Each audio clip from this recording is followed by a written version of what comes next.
All right. First of all, just want to start off again, just keeping Virginia and everyone involved there in our prayers. And I ask that everyone will do that as well. Obviously, just a very tragic situation, and heart goes out to Tony as well, in having to really lead his team through this. But again, as I said yesterday, nobody better equipped than that man. Definitely heavy hearts all throughout college football and certainly our league, and thinking about everyone involved there at Virginia. We're a little thin at safety, so Nolan Turner's got a bye week, and so we'll see if he can get a 7th-year exemption to come back and help us out a little bit. But Tom Brady's not the only one that's got a media career after football, so Nolan's getting a little head start on that. But good to have Nolan in town this week, fresh off a win in Germany, in Munich, Germany. So it's a long way from Birmingham to Munich, Germany. But good to have Nolan back in town. I think we got several people coming in town this week on some guys with some open dates. So another great opportunity for us this week. It's always a big week, and again, proud of our team coming off a really good win, good bounce back, and then senior day this week. That's always a special time to really kind of take some time to specifically honor our seniors. I mean, these guys have invested a lot of time in the program. It's a lot. I mean, that you go through here. Some guys graduate in 3 years, some guys graduate in 5, some guys get 2 degrees. There's a lot that these guys go through. And it takes a lot of commitment to be able to finish in our program and in all areas. So it's always a fun week to really just kind of take some time and let the players on the team express what they appreciate about these seniors, and then we'll take a little time on Friday as a group. It's always a special week for the parents as well, but be a great day to honor these guys in the Valley. And then South Carolina game, we let them come down as a group. So it's a fun day, and looking forward to that. A lot of opportunity this week for us and our football team, as we try to, again, stay on track, and got another big challenge. Miami's coming off a really good win against Georgia Tech. There's a lot of unknowns with Miami, when you really study them and you try to get ready. I mean, they've played 3 quarterbacks, and they're all a little different. They got good running backs. They'll probably get 21 back this week. He's their leading rusher, but 4 is a really good player, and 22 as well. They're long on the edge. A couple big receivers. Obviously, Frank Latson, big-bodied receiver that we know that can really run. 88's another guy. They've involved their tight ends well. Last week went to a different quarterback, and it was a lot of quarterback run and some RPO stuff and some screen game built into it. So, just again, a lot of unknowns as we get ready for this team. And then over on the defensive side, I mean, this is a fast, athletic group. When you think of Miami, that's kind of what you think of. They're aggressive. They're multiple with their coverages as far as zone and man, but they're mostly a 4-down front. And that's kind of what they lean on, is those guys up front, big, strong dudes, long guys. Again, they're athletic and can run, and some really, really good experience with some returning starters and guys that have played a lot of football in that secondary. So, we gotta play well. They lead the nation in kickoff return, so there's a little bit in every phase that you got to deal with this group. And so, new coach, they're kind of, been working their way back. And I think, anytime you're coming off a win, you got a lot of confidence. So going to need a great crowd again. I thought our crowd was a big difference for us last week. So need another great crowd, great energy. And, for us, we got to play our best game. That's just our mindset. We want to have a great finish. And, the fourth quarter started for us last week, and we got off to a good start. man, we want momentum and a great finish in the fourth quarter into the postseason. So just looking to clean up some mistakes, obviously better ball security, and, just cut down on a couple of the big plays that we gave up on some just guys not doing their job, whether it be, playing your gap or spilling it when you're supposed to spill it, or just covering your guy with your eyes on your guy. So a lot of things we can do better, and looking forward to another opportunity this week. Speaking of ball security, Shipley, is it hard to be such a violent runner while also protecting the football really well? Or? I mean, it comes with the territory, I mean, that's just part of it. He's obviously had some, but I mean, he's not going to ever change who he is. So he's got to take care of the ball and just be, really conscientious of his fundamentals. And, again, as I said the other day, I think those things kind of come in spurts a little bit, but you just got to keep playing.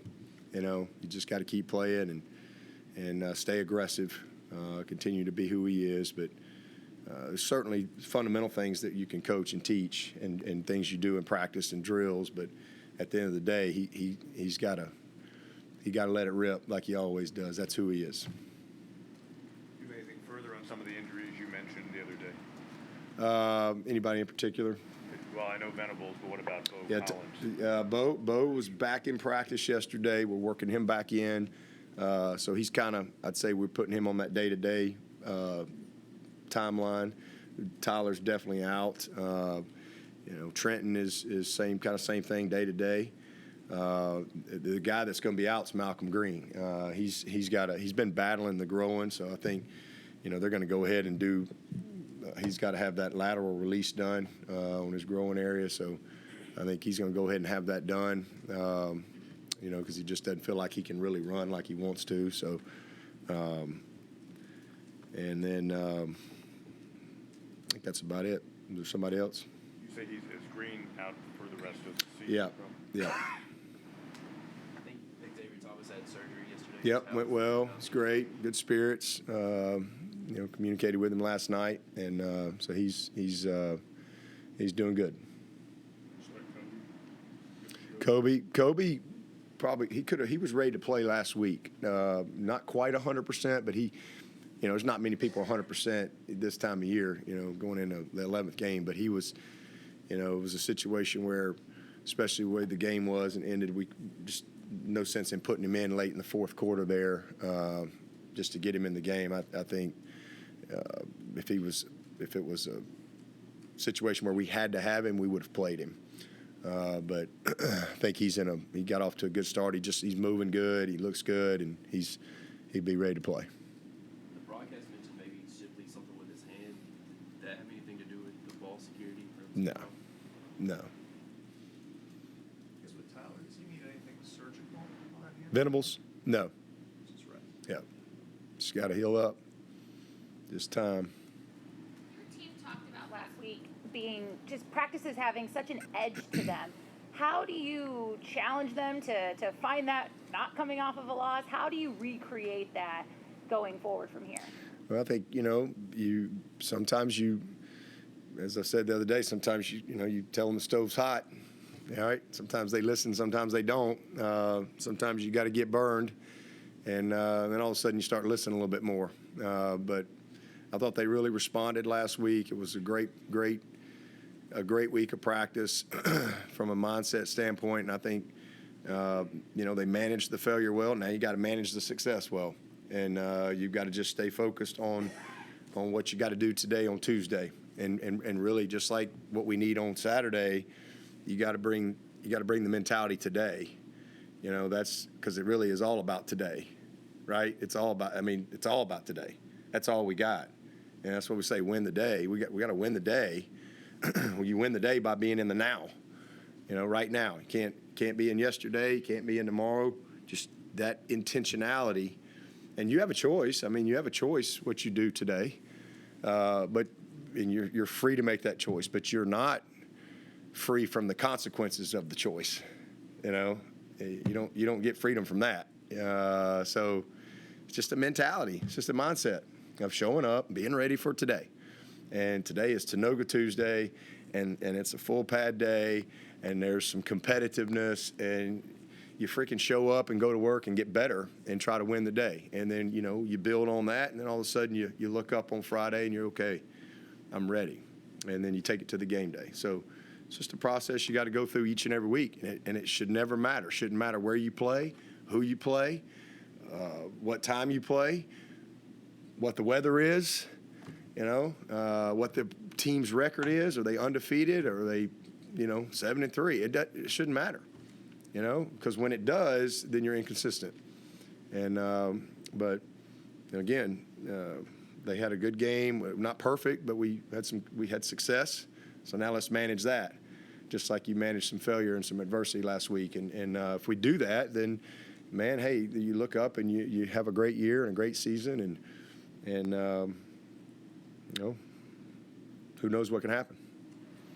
With Mafah and having the great game Saturday, where in the whole big picture is he in terms of realization of scheme and physical ability developed? I mean, is still the tip of the iceberg way up there for him? Yeah, I mean, if you watch that game, he had one play. I don't know, maybe Tim Barret will research it. The play was 15.07. Rawls and I timed it. 15 seconds and 7 hundredths? Is that what that is? 15.07. I don't know if there's a longer play in college football than that. Maybe this year. I don't know who keeps up with that, but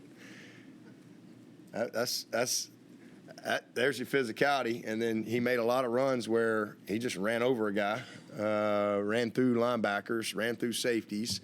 So I think a lot of it is just his confidence now. I mean, we've seen it. We see it in practice. I mean, we've been like, this guy's he's a problem, and he's fast. People don't realize how fast he is because he's so smooth. But he's coming into his own. He catches the ball well. He's much more confident with that. He's a good protector. And he's one of the most soft-spoken people you'll ever meet. And then he puts that helmet on, man, and he's just learned how to really cut it loose. Really proud of him. CJ's done an awesome job with that room. Those backs are prepared every week. They're the best part of our team right now, I think. I mean, those guys, you just know what you're going to get week in and week out. Just toughness, physicality, relentless effort. So it's a good situation for us. And again, I know Kobe hadn't really had an opportunity to play, but he's a really good player as well. And there's only one ball, but I'm glad we got those guys. When coaching up a back and growing him, recognition of a whole, I would, Yep. that kind of stuff. I mean, how long does it take for? I mean, I guess it varies, but is that the thing that jumps out on film? Yeah, some guys, it's the day they get here. It's just they're natural. Some guys, it takes a little longer to kind of get the feel of, Travis Etienne, for example, had never run inside zone. He'd never run the stretch. He'd never run counter. He'd never run the power play. He'd not been in a backfield spread offense ever that I know of. And so it takes a little time, especially when you're a really fast, twitchy guy. Patience. Same thing with CJ. CJ had to kind of settle into that early. You run, you pull the guard, and CJ's in front of the guard. Well, that's a problem. You call a screen, and you got it set up, and CJ's out in front of the screen. Well, a lot of times he'd still make a good play because he's CJ, but he's a guy that had to really learn. And same thing. He played in an option offense. He had to really learn how to press the blocks. And not cut on air. Because when you cut on air, you put your linemen in a disadvantage because those guys will play backdoor, or the backers, and they're double teaming to a backer, and you're cutting on air, so the backer will play behind and just, or pressing the blocks and not cutting back to unblocked defenders like a lot of young backs will do. Or trying to bounce everything, when you should be inside that kick out block of your tight end or your guard pulling or whoever it is on the scheme, So you got zone schemes, you got gap schemes, and it's different. And we do both. So for some guys like Travis, like CJ, depending on what they played in high school, it takes a little more time. Wayne Gallman was a wing back. He was a linebacker and a wing back in Mickey Kahn's high-flying wing T offense there at Grayson. So it took some time. But then you get guys like Shipley, you get guys like Mafah that are natural. It's natural for Mafah. He's got great vision. He understands it. So just a matter, I think, just kind of getting confidence and getting opportunity and taking advantage of it. And both those guys have done that. They're really true, pure running backs. Dabo, you mentioned heading into the fourth quarter of this season after the Louisville game. Like in a fourth quarter of a game, there's obviously a shift in mentality, especially when it's a close game. As far as the fourth quarter of a season, what kind of shift in mentality do you want to see from your team? Yeah, it's all about the finish. It's all about finishing. That's what everybody remembers, right? That's what they say. They remember November. It's all about how you finish. You go lose these next two games, everybody forgets you were 91 quick. That's just kind of way to even, if you lose one early, we got some teams in the playoffs right now that lost early, bad, and now all everybody talks about is what they're doing right now, because they're, so you got to finish. And that's a mentality, that's a mindset, and you want to be at your best, this time of year. It's hard to do that. Most teams grow weary. The great ones grow stronger, and so we just want to grow stronger. We want to get hot and play our best football. Put it all together. We got a lot of lessons that we've learned. We got a lot of information, right? But information without application gets no transformation. So if we're gonna, we want to be a team that shows up and plays our best football here in the fourth quarter. And we've been a great fourth quarter team for years and years around here. We've got a lead, especially when we take a lead into the fourth quarter, and we got a lead going in the fourth quarter. So it's the same mentality. Let's finish and let's put the season away. And then it's a new season. Then it's postseason, and it's a whole different deal. And your seniors are 43-7 in the past 4 years at Clemson. What's special about this group? They've been through a lot. This senior group has been, they've never lost at home. I think that's an unbelievable accomplishment to this point, and that's something that's important to them.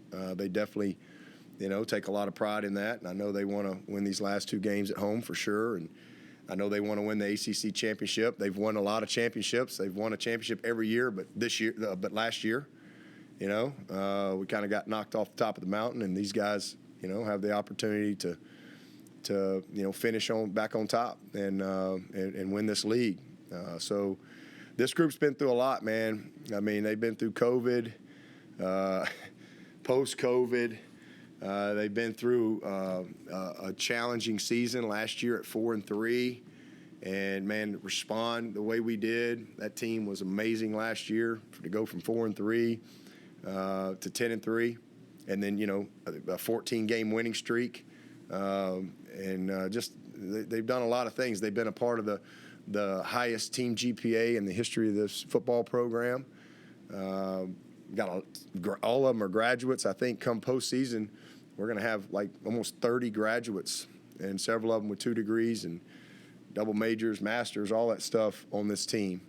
So it's a special group. I love the senior player because that guy has put a lot of work in, and you don't make it in this program to be a senior without being very invested and putting a lot of work in. So just proud of those guys, and again, always a special time to just kind of see that look in their eye because they all kind of know it's they've been so a part of it for so long. You kind of get in that rhythm of life, right? You know what you're doing next spring. You know what you're doing in the summer. You know what you're doing in the fall. You've got the next when you show up. You kind of know what your 3, 4, 5, 6 years are going to look like, and then this is that time where the sand's kind of coming out of the glass, and now you don't know, and so keeping these guys focused on finishing and really accelerating through the line of their career, I think is something that we try to help them strive for, each and every year, because it's going to mean something to them.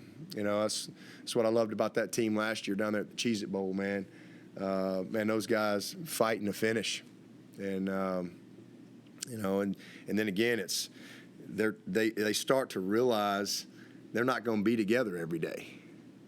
Like you don't get to, Nolan didn't get to go play with Skowski. They don't get to, guys live together for 6 years. They don't get to go be on the same team in the pros. They don't get to do that. It's a kind of a different time. A lot of them have maybe relationships and they're ready to take the next step or whatever in that. And, am I going to make it in pro ball? Am I not? If I do, where am I going? And there's just so many unknowns. So we just try to get these guys to really, be in the moment, stay present, and really finish, and make sure that they're prepared when that transition time comes. You mentioned earlier during the week you have guys talk about the seniors. Anything over the years, memorable things said that jump out to you that you'll always take with you about the things said during that week? Oh man, lots of times, because we'll usually take some time and just let the players, and hearing some of these guys speak about their teammates. That's what you always remember, because it's heartfelt and it's genuine. Our parents, we always give our parents an opportunity to speak to their kid. We do that every year in our kind of Friday night meeting, and I think that's and the guys kind of always, they'll snicker here and there because, there's mom, there's dad or whatever, and they'll pop a joke here or there, but it's pretty emotional. And, I've had some amazing comments from parents, and it's just a great opportunity, again, to celebrate these guys and to celebrate who they are and the journey they've been on and what all they've accomplished, and just honor them, because, it comes a time they got to move on.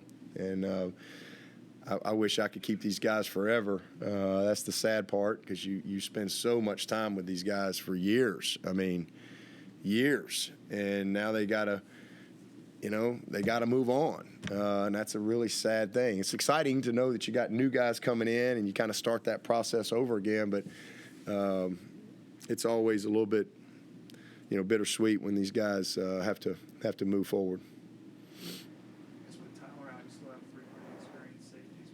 Freshman Sherrod Covil, where is he in his development, and do you think he could play more? Oh yeah, he may have to.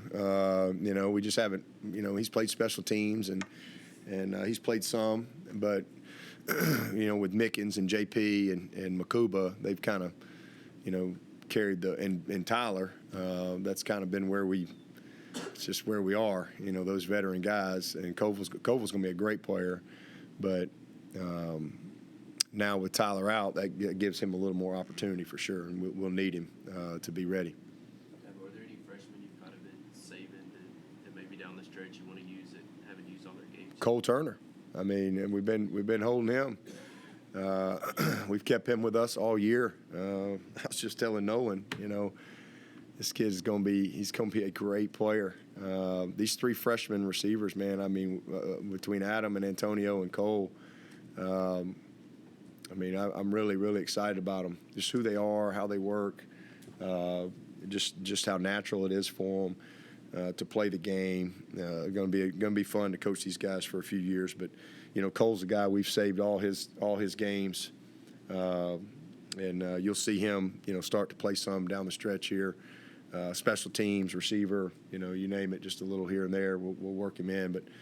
Really excited about him. And then we've got, a couple other guys. We've got some guys that have played 3 games, like Robert Gunn, that we'd like to hold. So at this point, unless something happened to BT, all bets are off. But if everything stays status quo, then, he's a guy. We got one more game with him. I think TJ Dudley, we got maybe 2 more games with him. So we've got some guys that kind of fit in there that we could use if we need. I know Sadler played. Sadler, same thing. Yeah, we're gonna hold Sadler. He missed a couple games, and we didn't get him in a few games, and then he was out for a couple games, injury. So then we kind of made that decision. All right, well, let's try to hold him if we can. So that's kind of where we are. So, but we've still got at least 2 games with him, I think. But we keep up with all that. We've got it all on our board in there, what we can and can't do, and talk about it each week, and we go in each game. Last week you said you were looking for some alpha dogs on defense. Did Jeremiah and Barrett provide some affirmative answers on that? Roof. Yeah, I mean, them boys were barking. That was what you're looking for. Guys were awesome. Yeah, that's what we needed. And I thought Trotter set the tone. I mean, he set the tone from a physicality standpoint. Barrett was everywhere. You know, I mean, his intensity, his relentless pursuit. I mean, it was great. I mean, those guys did a good job. I thought all the guys up front really brought it, and did a good job on the back end. I thought Nate, I didn't even know he had a big missed tackle on a hitch, but man, I thought he had probably his most physical game. All those guys. I mean, it was a very hard hitting physical game, and that's the way it should be. But I thought Trotter, and again, this is a first-year starter. He's a true sophomore. He's growing into his own. He's gaining his confidence as far as being the leader. That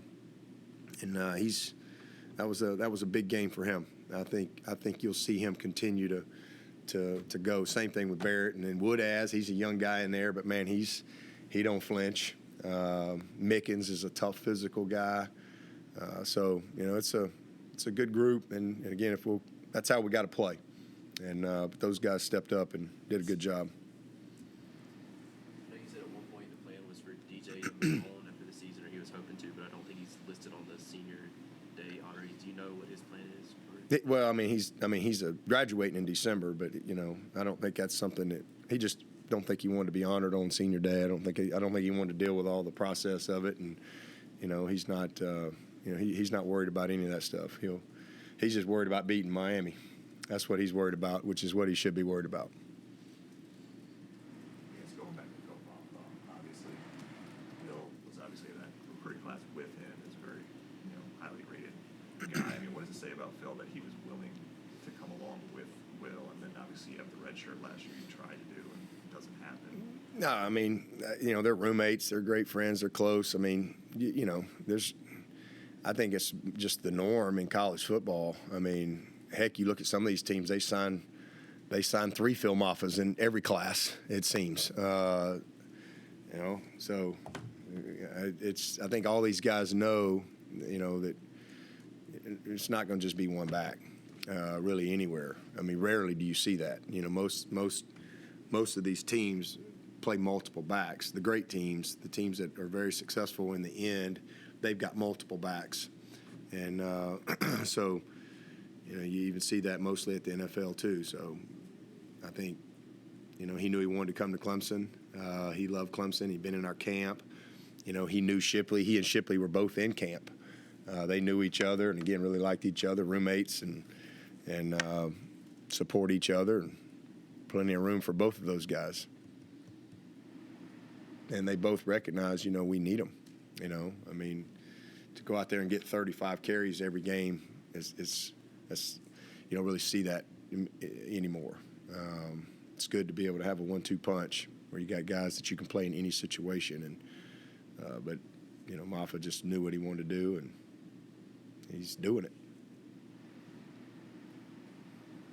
I know you mentioned earlier about some teams maybe losing earlier and people kind of forget about it as the season goes on. Just how do you kind of think it should be viewed as far as how you're playing towards the end of the year versus kind of how the total body of work? I think you always got to look at the totality of it. I just think it's just kind of it's natural to, when you lose a game late, there's just more, you've kind of forgotten about all that other stuff, because you've moved on. If you're playing well, you've kind of been forgiven. But when you lose one late, man, you're on the cross immediately, and you're not as, so you better get back at it and play well.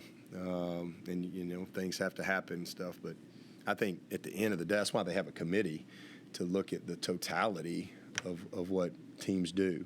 And some of these teams that everybody says is great early, they stink. Some of these teams that they say aren't going to be very good, man, they're great. They have great years. That's why I don't ever pay attention to any of the preseason stuff. I mean, and nobody ever does. I mean, everybody makes a big deal about all the preseason stuff and the hype, and everybody gets propped up, and then some of these teams you never hear from them again. So that's why they remember November.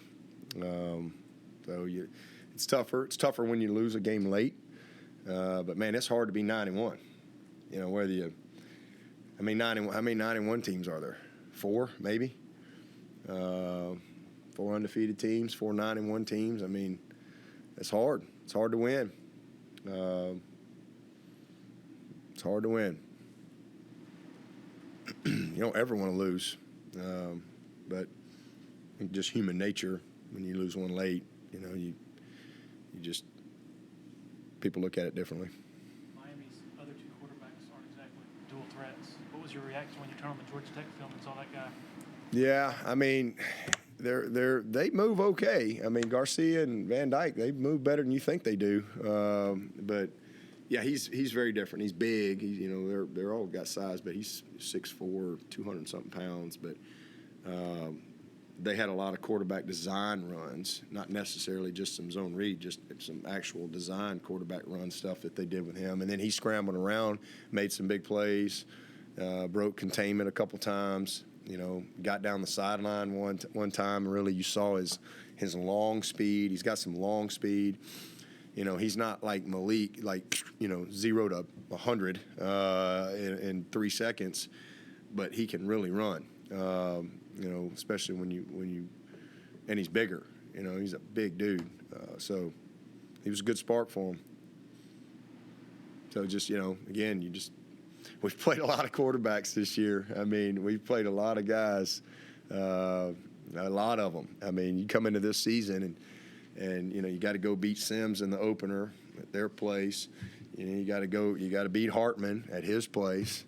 That's a great player, and it's a tough out. And we were the first loss for a lot of these teams.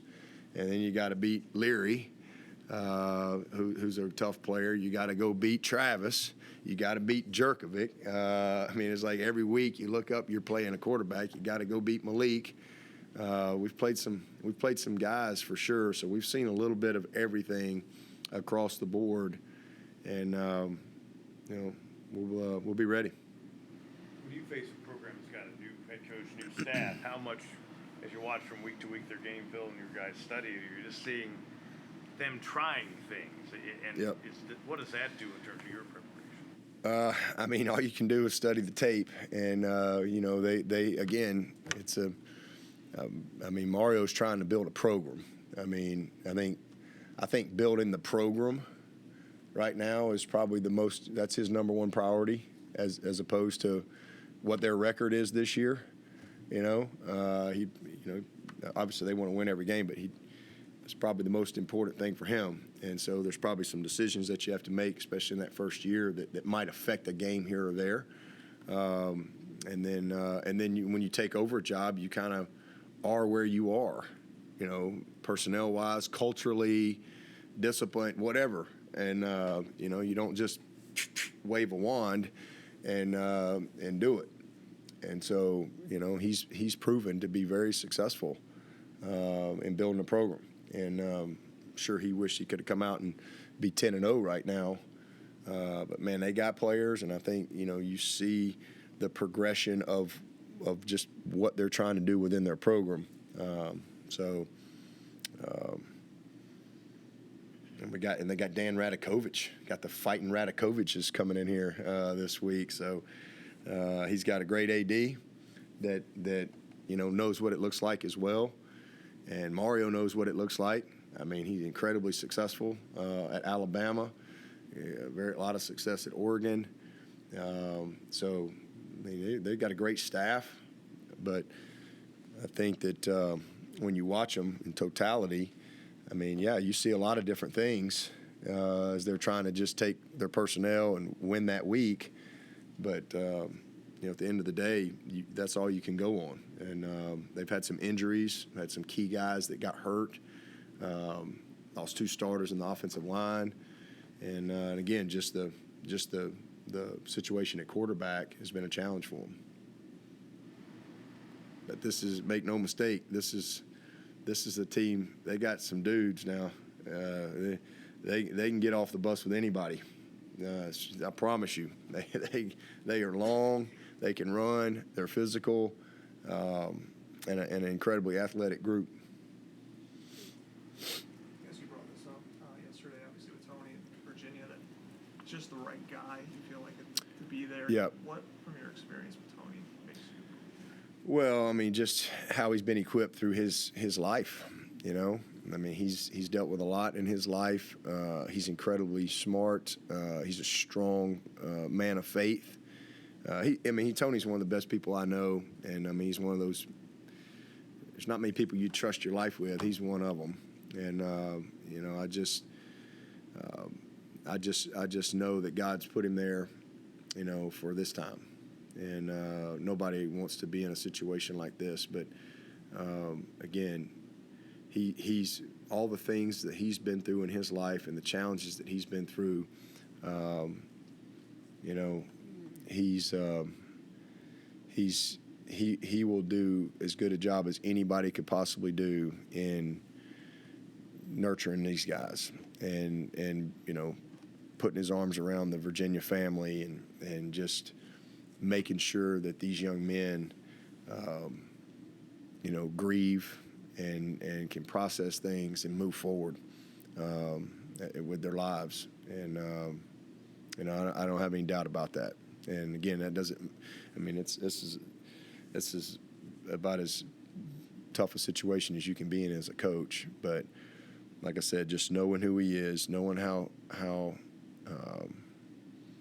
you know, he's been shaped in his life and his faith. You know, I'm glad he's there for those kids. I'm glad he's there for that community because and for the families. You know, because again, he's special. Any questions for Coach from Zoom? Hey, Dabo. Adam. I know it might be cliche to ask about the screen game, especially when the run game is working so well right now, but just, I think Coach Streeter mentioned maybe perimeter blocking, not where it needed to be at times. And was that maybe the next step in the screen game, or is it a combination of things? I'd say just consistency in the perimeter blocking. We had some nice stretches where we've done a good job, and had a couple last week that we didn't win our matchup. So just a little more consistency there is the main thing. But we've had some big ones. We've had some big plays, you know, throughout the year. But you know, it's never all perfect. You're always working to get better, you know, from week to week for sure. Hey, Coach, Scott from Greenville. Look, Miami is not what it used to be, but in your perception, are they still, quote, the U, and are they still a team whose reputation precedes them? No question. I mean, I got a lot of respect for Miami. I got a long history with these guys, you know, all the way back to playing days. This is a again, they've had some maybe not this type of seasons that they've wanted, but I think Mario's going to do a great job. Again, they've got a great staff. It's a beautiful university. They got as good a tradition out there. I mean, they've won, you know, a bunch of championships over the years. So, you know, my only concern is Saturday, and you know, it only takes one good day, and you know, these guys are capable of lining up and playing, you know, with anybody on any given day. So, you know, that's my focus is finding a way to win this week.